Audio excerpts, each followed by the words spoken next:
Olá, pessoal. Tudo bem? Mais uma vez?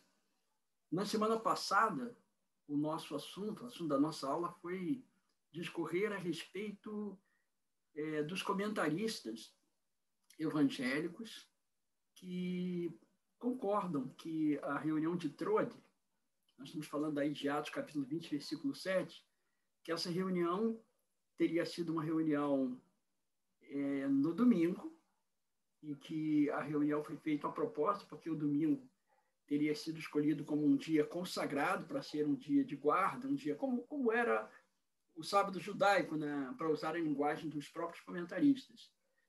E que foi efetivado esse dia como um dia especial devido à ressurreição do Senhor ter ocorrido nesse dia. E há também a defesa de que aquela Santa Ceia, aquela Eucaristia que foi feita ali naquele momento, ou seja, a refeição, qual o termo que é usado ali? A ceia, né? Aquela ceia que eles tomaram ali foi uma santa ceia, uma celebração, uma Eucaristia. Bom, hoje nós vamos observar também alguns comentaristas evangélicos, mas que não compartilham dessa opinião, que eles pensam diferente. É o que nós vamos ver hoje. Então, eu vou fazer um compartilhamento de tela com vocês aqui. E nós vamos, então, aí fazer aí uma... Na verdade, o que eu estou fazendo aqui, nesse momento da aula que nós estamos vivendo, o que eu estou fazendo é simplesmente apresentar a opinião de comentaristas, sem fazer, assim, muitos comentários, sem fazer muitos alardes, enfim. Na verdade, o que eu estou procurando fazer aqui é mais apresentar a opinião de comentaristas. E notem, eu quero observar isso. Nós temos procurado sempre a opinião de comentaristas evangélicos, não aqueles comentaristas que são da Igreja Adventista do Sétimo Dia ou de qualquer segmento que guarda o sábado, mas de comentaristas que têm o domingo como dia de guarda. Então, desse nicho aí, a partir desses comentaristas que nós, então, abstraímos aqueles que são a favor dessa reunião como sendo uma reunião consagrada ao domingo, outros que não são. E hoje nós vamos observar essa segunda hipótese, né? O que nós vamos ver hoje é exatamente isso. Eles são comentaristas evangélicos, mas eles não concordam, né? Então, vamos lá. O título está aí, opinião de comentaristas evangélicos desfavoráveis à aplicação daquela reunião como tendo ocorrido num domingo, e a ideia de que naquela ocasião foi celebrada a Eucaristia em Trode. E o texto de Atos 20, versículo 7, nós lemos aí na semana passada, né? Faz bem, se você quiser, você lê de novo aí o texto, é importante, tá bom? Vamos então.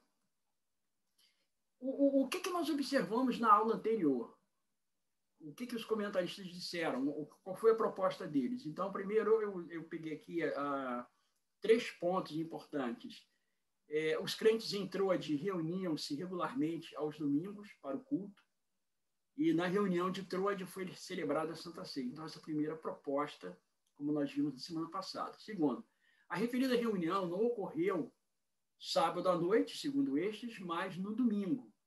Então, a reunião seria no domingo, a celebração no domingo, segundo aqueles da semana passada. É só a gente dar uma checada aí na aula passada e verificar isso aí. Terceiro, teria que se admitir que Lucas houvesse utilizado o cômputo romano e não o judaico. Bom, alguns vão dizer, tendo em vista que Lucas não era judeu, que Lucas era gentil, ele então teria usado o cômputo romano, favorecendo assim o fato, né, a ideia de que a reunião teria ocorrido no domingo. Isso aí é um outro ponto. Então, esses 3 pontos que nós vamos observar na abordagem de hoje, que os comentaristas mesmo evangélicos não aceitam, né? Então, nós vamos lá. Primeiro, nós pegamos aqui Augusto Neander, The History of the Christian Religion and Church. A história da igreja cristã, a história da religião e da igreja cristã. Muito bem, vamos lá. Ele diz assim, a passagem de Atos 20, verso 7. A passagem não é absolutamente convincente como prova da guarda do domingo, porque a partida iminente do apóstolo era motivo para reunir a pequena igreja em uma ceia fraternal, ocasião em que fez seu último discurso, embora não fosse culto especial de domingo nessa casa. Então, veja que é um comentarista, que é um observador do domingo. Ele tem o domingo como dia sagrado, mas ele diz que aquela reunião ali não era uma celebração. Né? Temos aqui o comentário de Meyer, do Novo Testamento, do livro de Atos. Né? Ele diz assim, que nesse tempo o domingo já fosse regularmente observado por influentes corporações religiosas, e os ágape, plural do termo grego que significa amor, designando as refeições sociais ou festas de amor, seguidas usualmente pela ceia do Senhor, na primitiva igreja cristã, continua, não pode, com efeito, ser provado como certeza histórica, visto que possivelmente a observância do ágape nesta passagem talvez ocorresse apenas acidentalmente no primeiro dia da semana, porque Paulo pretendia partir no dia seguinte, e porque nem mesmo 1 Coríntios 16, verso 2 e Apocalipse 1, 10 distinguem necessariamente esse dia como separado para serviços religiosos. Então, vejam que esse comentarista, o Maia, diferente daqueles que nós vimos na semana passada, ele não usa 1 Coríntios 16, 2 e Apocalipse 1, 10 para corroborar que o primeiro dia da semana, ou seja, o dia de domingo, seria um dia sagrado. Notem que é um comentarista evangélico, ele observa o domingo, mas ele não utiliza esse tipo de argumento. Bom, com relação à Eucaristia, agora nós vamos observar, como nós vimos na semana passada, que alguns comentaristas dizem que aquele partir do pão de Paulo era uma santa ceia, semelhante àquela que o Senhor Jesus Cristo inaugurou antes da sua paixão e tudo mais, né? Então, vamos ver o que diz aí Winston Walker, História da Igreja de Cristo, a imprensa metodista, página 32, diz assim, partiam o pão diariamente em casas particulares. Este partir do pão servia a um fim duplo. Era um elo de fraternidade e um meio de sustento para os necessitados. Então, ele não coloca nada além disso, né? Era uma refeição simples. Em relação à contagem do dia de pôr do sol a pôr do sol, a gente vai explorar bastante aí esse tema, né? Tem muita coisa para falar a respeito disso. Então, são vários comentaristas, vamos falar isso agora. Nós vamos pegar aqui a opinião de Conybeare e Howson. Então, era o anoitecer que sucedia o sábado judaico. Ele está falando que aquela reunião, está falando a reunião de Atos 20, versículo 7, era o anoitecer que sucedia o sábado judaico, ou seja, passou todo o sábado, né? Manhã e tarde e tal, agora vem o anoitecer do sábado judaico, é o que ele está dizendo. No domingo de manhã, o navio deveria partir. Ele, Paulo, continuou sua solitária viagem naquele domingo, depois do meio-dia, na primavera, entre os Carvalhais e Córregos de Ida. Então, na opinião desses dois comentaristas, a reunião ela aconteceu no sábado, né? E ele diz assim, que ela foi no sábado, se alongou aí até a meia-noite e ele então partiria no domingo pela manhã, primeiro dia da semana. Continuando agora, Archibald Thomas Robertson. Robertson, ele é um dos maiores especialistas na língua grega. Eu já traduzi algumas porções do trabalho dele. Quando eu estava na faculdade, fui me solicitado que fizesse esse tipo de trabalho. O material dele é fantástico. Word Pictures é um trabalho assim que ele faz uma análise palavra por palavra do grego. É muito, muito bom, muito competente. Né? Ele diz assim, com toda a probabilidade, se reuniram em nosso sábado à noite, o início do primeiro dia ao pôr do sol. Então, vejo que é a opinião aí de um excelente comentarista, né? Muito, muito competente. Agora vamos Calvino também, né? Calvino também faz uma abordagem a respeito de Atos 20, versículo 7. Vamos lá, ele diz assim, portanto, ponto pacífico que Paulo esperara pelo sábado, porque no dia anterior à sua partida, podia muito mais facilmente encontrar reunidos todos os discípulos no mesmo lugar. Claro, Ele está falando aqui do sábado, era mais fácil, porque as pessoas já tinham esse hábito de se reunir no sábado. Alguém está dizendo aqui. Digno de nota é o fervor de todos eles, não se sentindo incomodados em que Paulo lhes discursasse até a meia-noite, embora necessitasse seguir viagem. Tampouco se tratava de uma ocasião especial para serem instruídos, pois o apóstolo não tinha outro motivo para prolongar o seu discurso, a não ser unicamente o profundo desejo e a atenção dos seus ouvintes. Então, segundo Calvino, não havia ali uma celebração, não havia ali uma guarda do domingo, como alguns defendem, né? As razões que Calvino está apresentando são essas aí. Por que eu estou falando isso? Porque nem todos os que observam o domingo compactuam com essa ideia de que ali foi celebrada uma Santa Ceia, em homenagem à ressurreição do Senhor, que aquele dia ali era um dia consagrado por causa da ressurreição. Nem todos têm essa mesma ideia, né? Bom, Horácio Arquette, comentário sobre Atos, ele diz assim, os judeus contavam o dia da tarde para a manhã. Claro, né, depois do sol, né, o dia judaico, conforme a contagem bíblica, ele começa ao pôr do sol, passa primeiro pela parte escura, né, e depois a outra metade, a parte clara, até chegar ao pôr do sol novamente. A gente vai ver um pouquinho mais sobre isso adiante, né? Então, os judeus contavam o dia da tarde para a manhã. E sobre esta base, a noite do primeiro dia da semana seria nosso sábado à noite.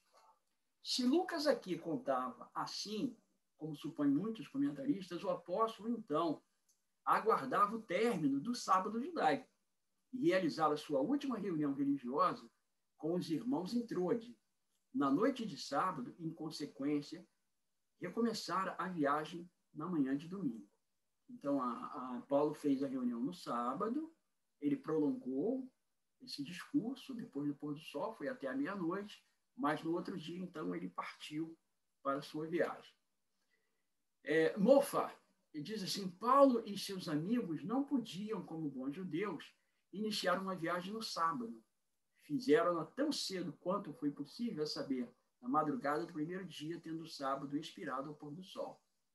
Mesma ideia. Né? Então, vejam quantos comentaristas, todos observadores do domingo, mas que têm essa ideia, né? A ideia de que realmente a reunião foi no sábado, não foi no domingo. Né? McGarvey diz assim, chego, portanto, à conclusão de que os irmãos se reuniram na noite após o sábado judaico, que era ainda observado como dia de repouso por todos, dentre eles, que eram judeus ou prosélitos. E considerando este fato, tal foi o início do primeiro dia da semana, empregado da maneira acima descrita. Na manhã de domingo, Paulo e seus companheiros reiniciaram a viagem. Mesma ideia, dispensa comentário, né? Agora vamos aqui para Robert Nichol, The Expositor's Bible. A Bíblia Expositora, em Atos 20, versículo 7, diz assim, vieram a Troade e lá permaneceram por uma semana, forçados, sem dúvida, pelas exigências do navio e seu carregamento. No primeiro dia da semana, Paulo reuniu a igreja para o culto. A reunião realizou-se no que poderíamos chamar de sábado à noite, pois nos devemos lembrar que o primeiro dia judaico começava ao pôr do sol do sábado. Excelente. Então, passou o pôr do sol do sábado, já era, então, aí, a partir daí, o primeiro dia da semana. Excelente. Né? Então, quando ele vai tomar digamos assim, o café da manhã, quando ele vai comer, então já está no primeiro dia da semana, mas já é um dia de trabalho, ele vai viajar, ele vai fazer as suas atividades. Né? Stokes diz assim, a reunião foi realizada no que poderíamos chamar a noite de sábado, pois nos devemos lembrar de que o primeiro dia judeu tinha início ao pôr do sol. Eu acho que eu repeti isso aqui. Viu? Vamos lá. Ok, vamos continuar aqui. Ok, vamos lá. Textos que indicam a maneira bíblica de computar o dia.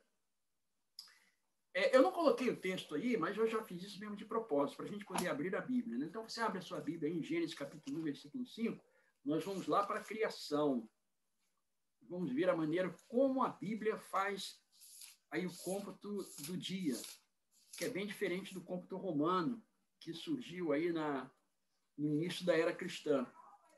Então, vejamos aqui, Gênesis capítulo 1, versículo 5, diz assim: chamou Deus a luz dia e as trevas noite, houve tarde e manhã, o primeiro dia. Então, tarde, manhã, o primeiro dia. Agora o verso 8. E chamou Deus o firmamento dos céus, houve tarde, manhã, o segundo dia. E o verso 19. Houve tarde, manhã, o quarto dia. Depois o verso 23. Houve tarde, manhã, o quinto dia. O verso 31. Vamos lá. Viu Deus tudo quanto fizer, e eis que era muito bom. Houve tarde, manhã, o sexto dia. Ok? Enfim, vamos ver aqui agora Levítico. Bom, tem Gênesis 2, versículo 3. E abençoou Deus o dia sétimo e santificou, porque nele descansou de toda a obra que como Criador fizera. Veja que o único dia que é chamado de uma forma diferente é o sábado, né?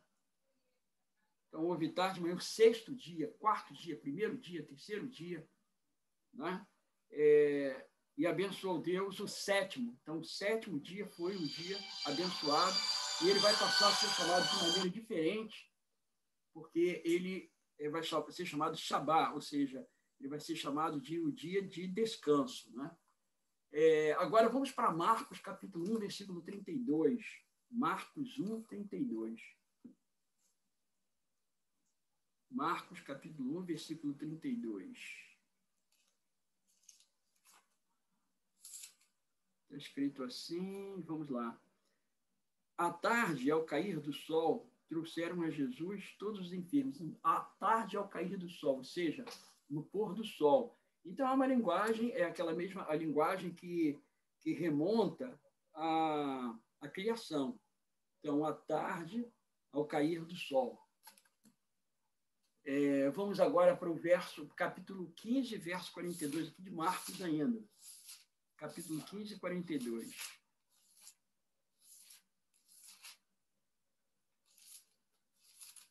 Vamos lá. Chegamos aqui. Ao cair da tarde, por ser o dia da preparação em sexta-feira, né?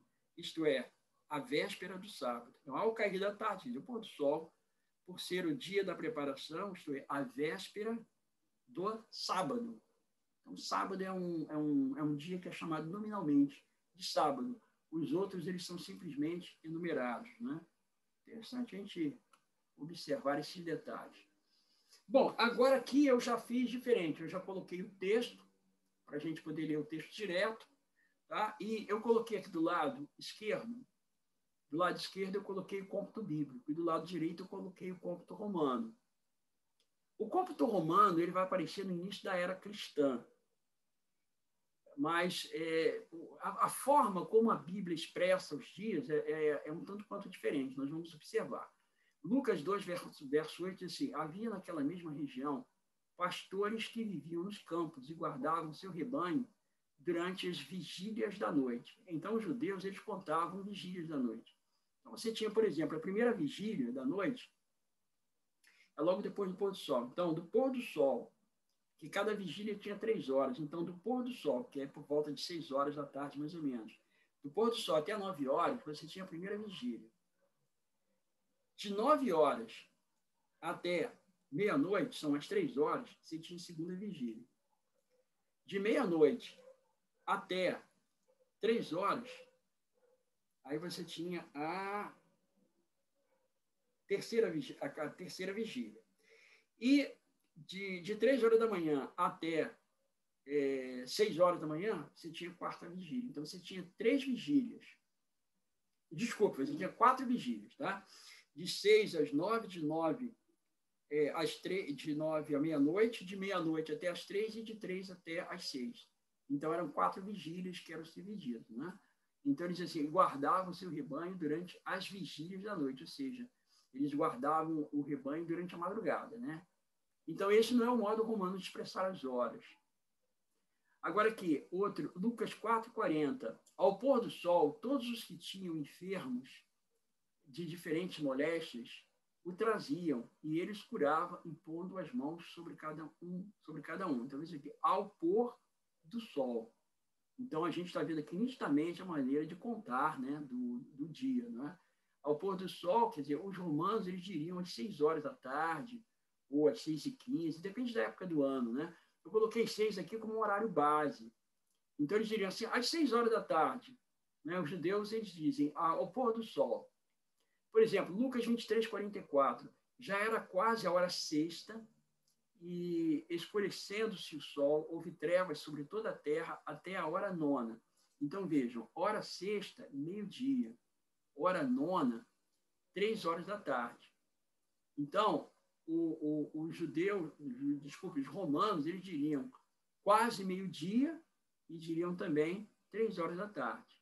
Não é? Ou ele diria assim, quase 12 horas, e depois 3 horas, até as 3 horas. Né?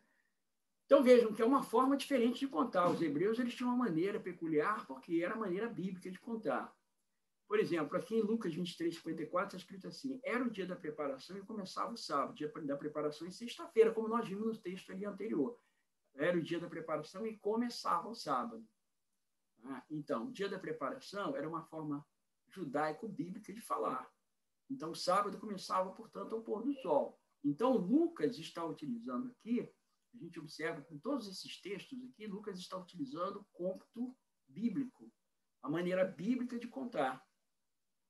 Aqui, por exemplo, em Lucas 24:29, mas eles o entregaram dizendo, fica conosco porque é tarde, e o dia já declina, e entrou para ficar com eles. Então, é tarde, quer dizer, com referência ao pôr do sol. Fica conosco por quê? Porque já está caindo o pôr do sol, vai virar, vai passar para um outro dia. Seria isso, né? Agora aqui, vamos para Atos, que também foi escrito por Lucas. Estes homens não estão embriagados, como vim dispensando, sendo esta a terceira hora do dia. Atos 2, versículo 15. Então, a terceira hora do dia, os romanos diriam 9 horas da manhã.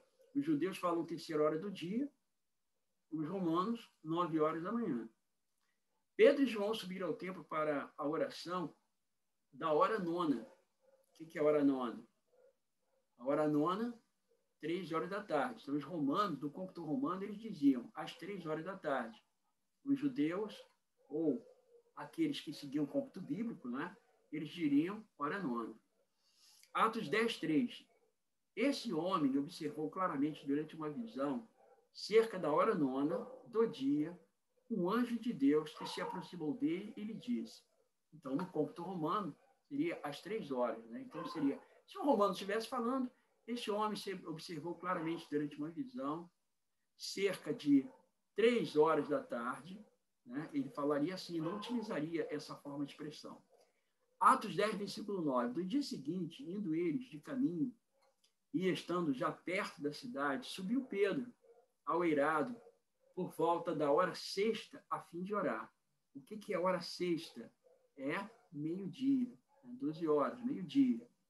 Então, era assim que os judeus falavam e os romanos diriam por volta de meio-dia.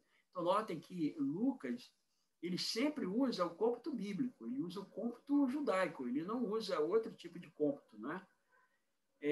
Chamados 2 centuriões, ordenou, tende de prontidão desde a hora terceira da noite, dizendo 200 soldados, 70 de cavalaria e 200 lanceiros para irem até Cesareia.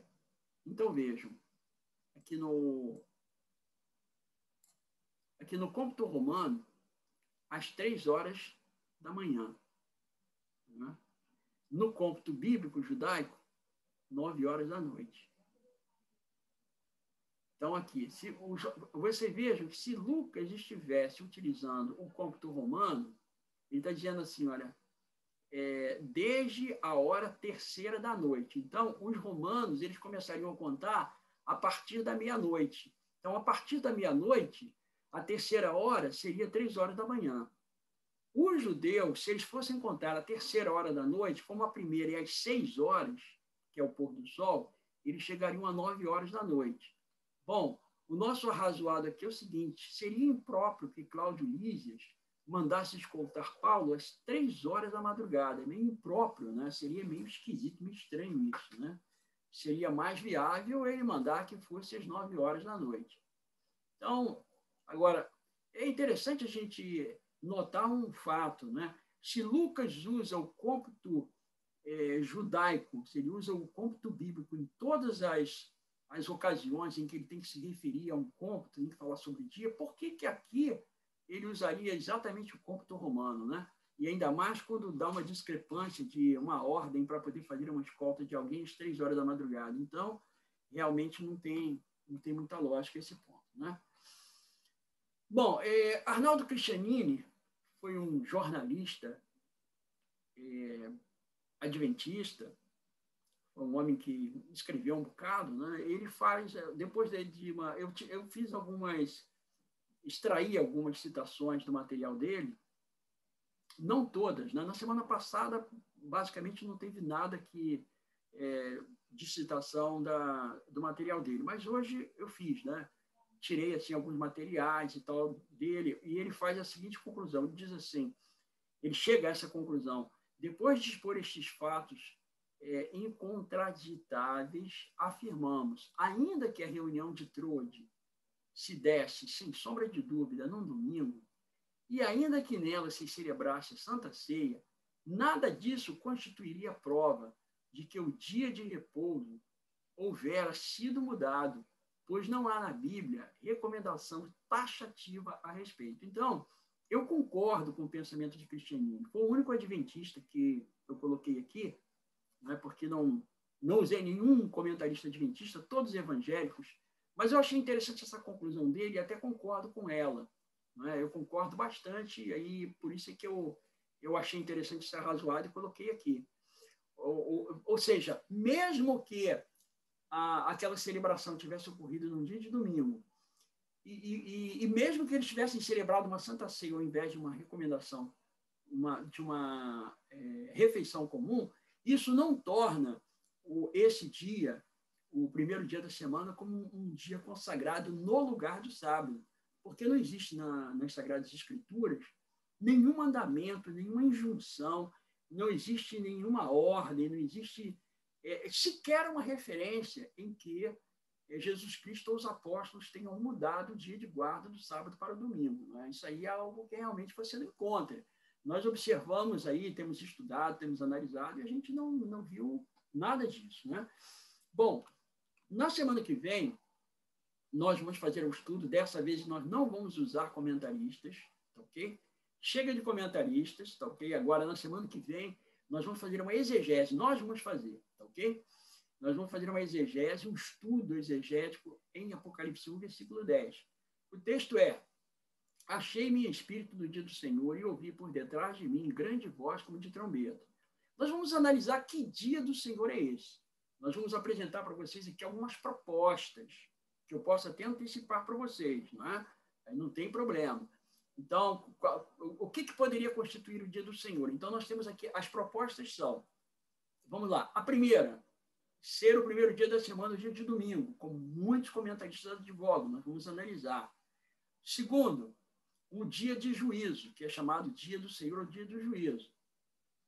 Outra, o dia do próprio imperador, também era chamado dia do Senhor, o dia do imperador. Né? E também o dia do sábado, que também é chamado de o dia do Senhor. Nós temos, então, 4 propostas para a gente apresentar. Nós vamos fazer um estudo em cada uma delas para a gente poder concluir. Nós vamos fazer assim por eliminação.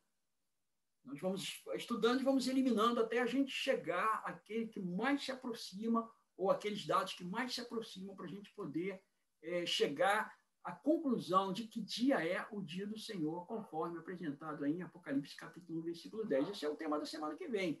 É um tema bem interessante, vale a pena a gente participar, né? Porque é muito bom. Então, amigos, é isso aí. Que Deus nos abençoe e que Ele nos dê muita força, né, para que a gente continue estudando a sua palavra. É sempre bom pegar assim, opiniões de comentaristas, e é muito legal.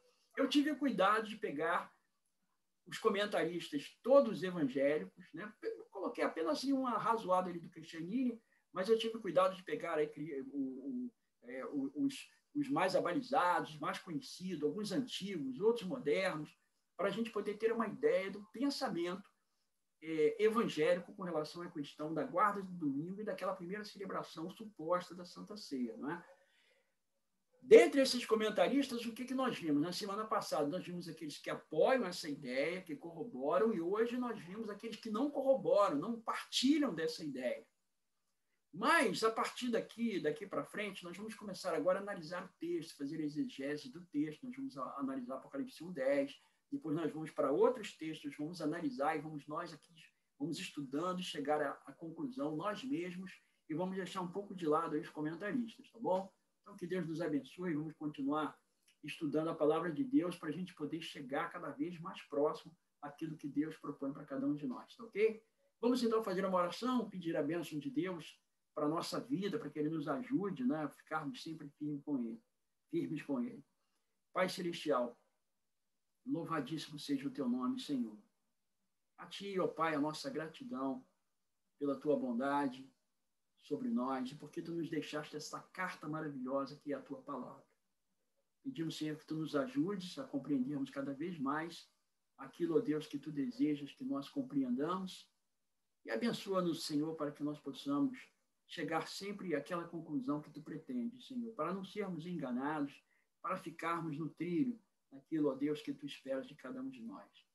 Abençoe, meu Deus, a cada um dos nossos alunos, nos nossos colegas, nos nossos companheiros que partilham conosco dessas aulas, que eles sejam ricamente abençoados por Ti, Senhor, eu te peço agradecido, no santo nome do Senhor Jesus Cristo, nosso amável Salvador. Amém, Senhor. Louvado seja o Teu nome.